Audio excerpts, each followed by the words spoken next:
Hello, how are you? Today I'm going to talk to you about egg consumption for people with diabetes or for those who want to control their blood sugar.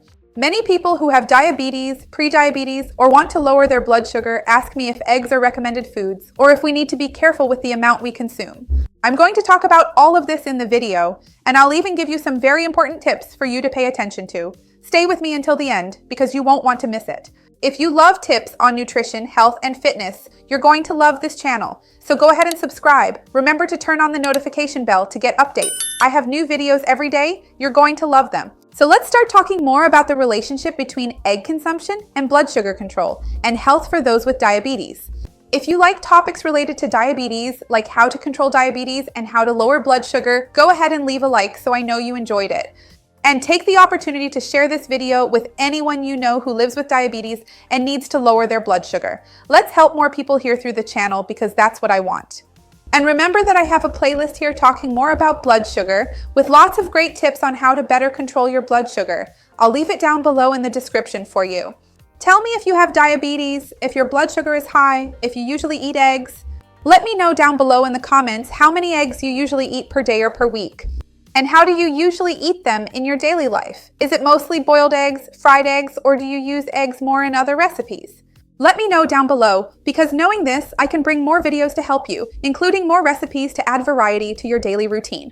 A lot of people have been asking me more about egg consumption, especially those who have high blood sugar or diabetes, because nowadays eggs end up being a much more affordable source of protein compared to, for example, beef, chicken, or fish, which are getting more and more expensive. So, many people have started eating more eggs in their daily lives, and people living with diabetes end up getting worried, wanting to know if eggs are a good option. So it's interesting when we think about eggs to remember that each one usually provides around 6 to 7 grams of protein. So it's a food that's very rich in protein, it's a food that has practically zero net carbohydrates, and it contains very healthy fats, which are actually good for our heart and our cardiovascular health. When we look at the nutritional profile of eggs, rich in protein and healthy fats, they naturally stand out as a good food for people living with diabetes because we actually need to add more foods with lower amounts of carbohydrates to our daily diet to keep blood sugar levels stable, and foods that naturally contain protein, healthy fats, or fiber to help slow down the absorption of those carbohydrates. In the case of eggs, they don't contain fiber, as I mentioned to you, precisely because they have virtually no carbohydrates, but they do have a significant amount of protein and also healthy fats. We know that these two nutrients help slow down the absorption of carbohydrates you ate in that meal. Many people don't eat eggs by themselves in a meal. Many people don't just take a boiled egg and eat it plain. Some do, but usually people eat eggs with some other food. So let's suppose that in that meal, you eat your egg with brown rice, or with pasta, or even with whole wheat bread or homemade bread. Remember that I have many playlists of breads here on the channel, including low-carb ones. I'll leave them for you down below in the description. These foods I mentioned that can go with eggs, depending on the time of day and the meal, can be higher in carbohydrates. So, the protein and fat in the egg will help lower the glycemic index of the meal, which helps control blood sugar. We know that protein and fat take longer to be digested in the stomach, so they end up holding onto that carbohydrate for longer, making its release more gradual and having a smaller impact on blood sugar, resulting in smaller fluctuations in blood sugar levels. I gave these examples of foods that are richer in carbohydrates, which people usually eat with eggs on a daily basis, but you don't necessarily have to eat your eggs with carbohydrates. If you follow a low-carb diet or if you do keto, eggs are easily an excellent side for vegetables. In fact, sometimes you saute some vegetables, like a bit of cabbage stir-fried in a pan with tomato and onion, crack a few eggs on top, and it becomes a super tasty meal, very filling and with very little carbohydrate. And eggs provide that satiety because of their protein and healthy fats. What I also find great about eggs is that they're extremely versatile. It's a food that works well from breakfast to dinner, even as a late night snack for those who have one, depending on your daily eating routine. You don't necessarily need to eat eggs at every meal. What I mean is that they fit well at any of these times. Scrambled eggs are great for breakfast. You can make them scrambled with a bit of bell pepper, a bit of onion. Some people find eggs with vegetables for breakfast a bit strange, but that's usually because they're not used to eating savory foods and vegetables in the morning.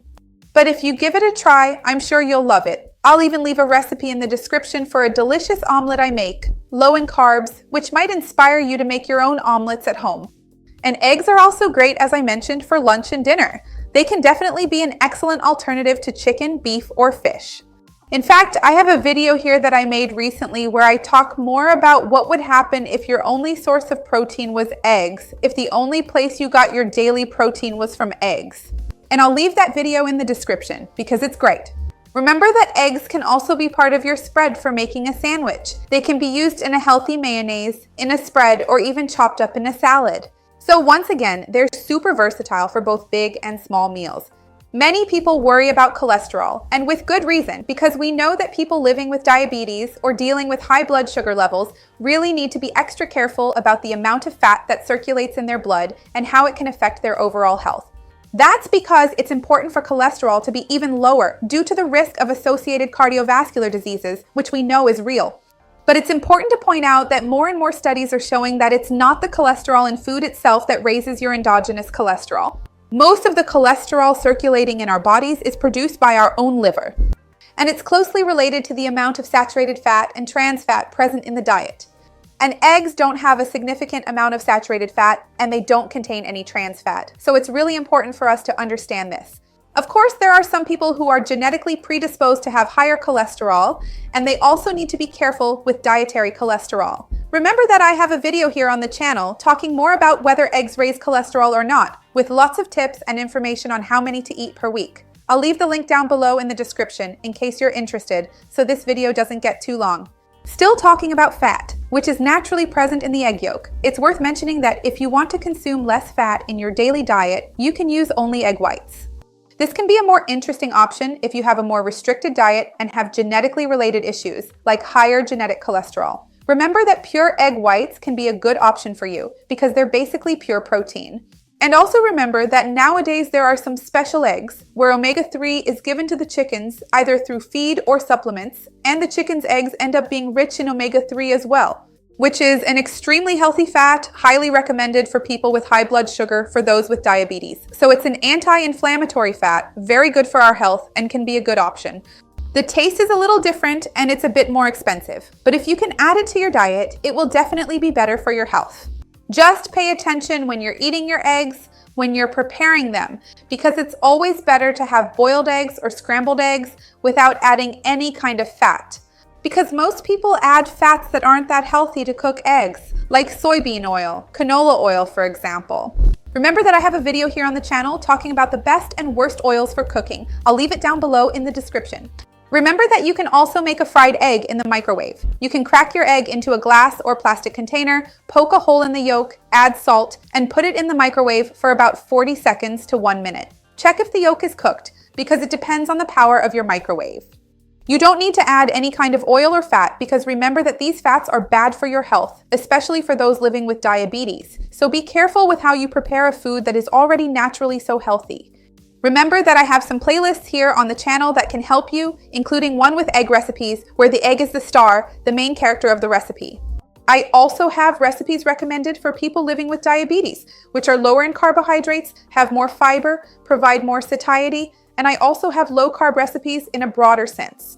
And the playlist is well organized and more segmented to help you. There are dessert recipes, bread recipes, lunch and dinner recipes, snacks, breakfast, and I'll leave all of this down below in the description to help you out. So tell me, do you usually eat eggs on a daily basis, and how many eggs do you consume? I'd love to see your comment. Remember to share this video with anyone who would enjoy it or needs it. Let's spread this positive chain and leave your like because that really helps me out.